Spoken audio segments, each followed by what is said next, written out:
Hello, my name is Frank Christensen and I'm the coordinator of officials for IFAF Europe. This is the second of 2 training tapes dealing with roughing the kicker. Today we're looking at kickers that leave the tackle box. So they roll out before they kick, either voluntarily or they're forced out. Doesn't really matter that much. And we'll look at what rules apply once the kicker leaves the pocket or the tackle box. And we'll look at some examples of when is it a foul, when isn't it a foul, and talk a little bit of philosophy also. But before we get there, before we get to the game film, let's have a look to see what the rulebook and the MOFO have to say on this topic.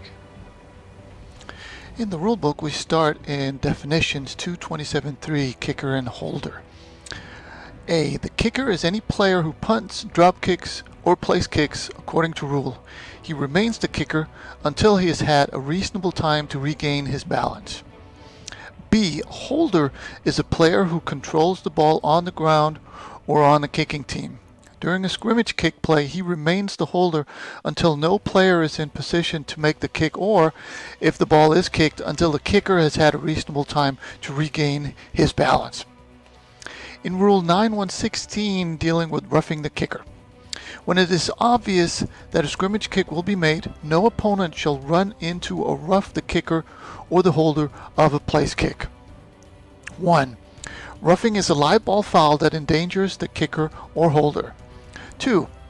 Running into the kicker or holder is a live ball foul that occurs when the kicker or holder is displaced from his kicking or holding position but is not roughed. 3.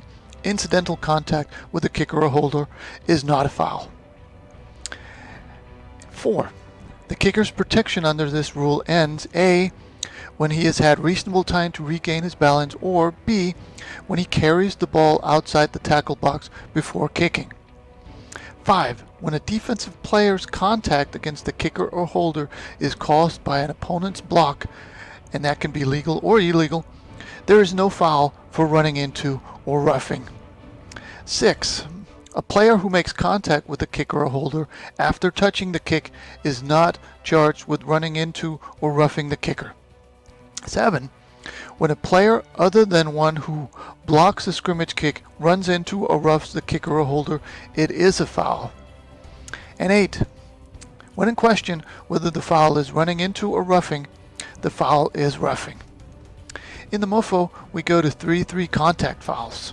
7. Roughing and running into the kicker. A. Generally, contact with the kicker's kicking leg will be considered as running into the kicker, and contact with the plant leg, even if it is off the ground, will be considered as roughing the kicker. B. Anytime the kicker or holder are knocked off their feet, it should be called as roughing. And C. Where the kicker makes a move before the kick that is not part of the normal kicking motion, it is no longer obvious that a kick will be made, and there will probably be no foul unless the defensive player is out to punish him.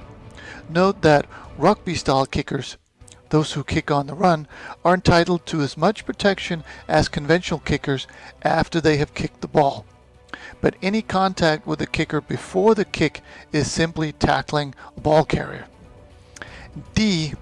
Even if the snap is bad, a kick may still be obvious. Provided the kicker or holder gathers the ball and straight away goes into his normal motion, then he is entitled to protection, always assuming the ball is kicked.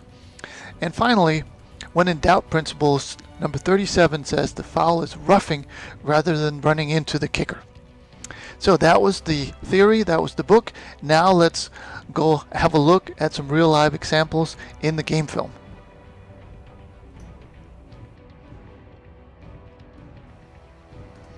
So we're looking for situations where the kicker, just like here, takes the ball outside the tackle box, and as soon as he does that, he loses his roughing the kicker protection. So right now he's certainly out of the tackle box, and this contact by the defender, even though it's rough, is not illegal, is not a personal foul, roughing the kicker.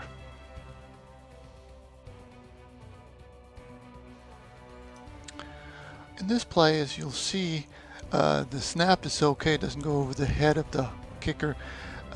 So he takes the ball out of the tackle box on his own free will. So he's not forced out, but he actually decides to run. But that really doesn't matter. As soon as he does that, he loses his roughing the kicker protection. Now all he has is dead ball protection. And clearly the ball is not dead here, so this is another legal play.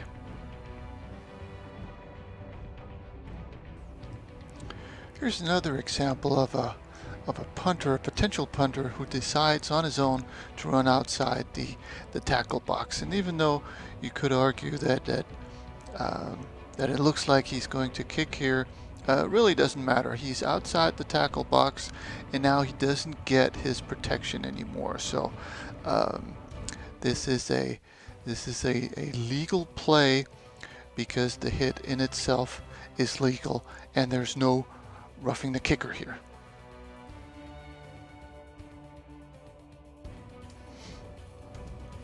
Here's another example where the potential kicker takes the ball outside the tackle box, losing his protection, making this contact perfectly legal.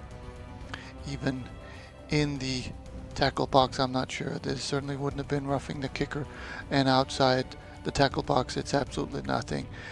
When the punter runs like this in a crew of 8, he becomes the responsibility of the center judge, who does a good job here of covering him, and the referee turns into a backside cleanup official. But in any case, no foul for roughing the kicker. Here's an example of the typical rugby style kick, where it's completely on purpose that the kicker runs out of the pocket, runs out of the tackle box, and then he kicks on the move rugby style. But again, once he leaves the tackle box, which he certainly is here, then this hit is perfectly legal, and we get another look at it from the sideline to see where the hit really is. From the sideline, we get a very good view of what the hit really looks like, and this certainly would be roughing the kicker had it happened inside the tackle box. This is too much contact, too forcible against the kicker to let go. But since he takes the ball outside the tackle box, now all bets are off, so to speak. So this is just a good defensive play and legal play.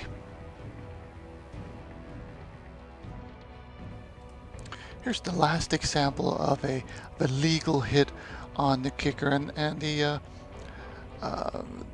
the system is pretty clear. Once he takes the ball outside the tackle box, all bets are off. So even though they hit him very close to when he kicks the ball, and they do get they hit his leg, they hit his body, it is still a legal play because he is out of the tackle box when he kicks the ball.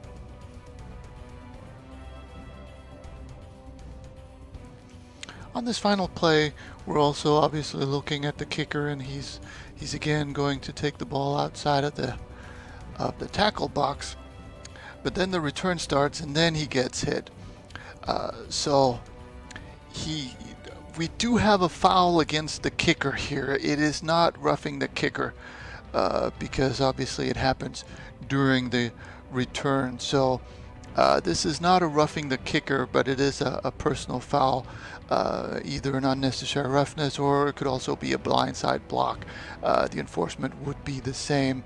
And speaking of enforcement, if we had a roughing the kicker here, obviously the penalty enforcement would be from the previous spot, and A would keep the ball, whereas now that it happens during the return, it turns into a basic spot enforcement, and B gets to keep the ball. So even though the kicker stays defenseless throughout this play, this would have been a foul had it happened against any other player other than the kicker also. So I guess the bottom line here is once the kicker takes the ball out of the tackle box, um, it's very, very difficult, if not impossible, to have a personal foul roughing the kicker against him. And that was the training tape. I hope it made sense, and I hope you found something you can use on the field.